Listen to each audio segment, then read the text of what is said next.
агентии обуҳавошиносии Кумитаи ҳифзи муҳити зисти назди Ҳукумати Ҷумҳурии Тоҷикистон хабар медиҳад, ки рӯзи 22 январ дар аксари минтақаҳои кишвар боришоти бошиддати барф дар ноҳияҳои тобеи ҷумҳурӣ, шаҳри Душанбе ва гирду атрофи он, дар ағбаҳои кӯҳӣ, вилоятҳои Хатлону Суғд дар назар аст. дар роҳҳои кӯҳӣ ва ағбаҳо эҳтимоли тумани ғализ, яхбандӣ,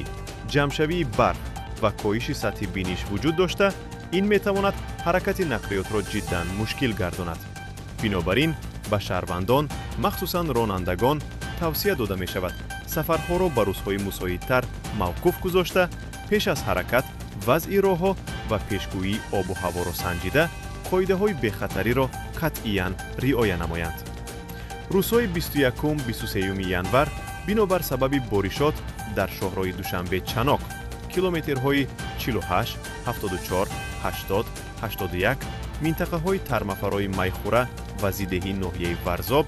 ноҳияҳои алоҳидаи тобеи ҷумҳурӣ ва ноҳияҳои ғарбии Вилояти Мухтори Кӯҳистони Бадахшон сар задани зуҳуроти тарма пешгӯӣ мешавад.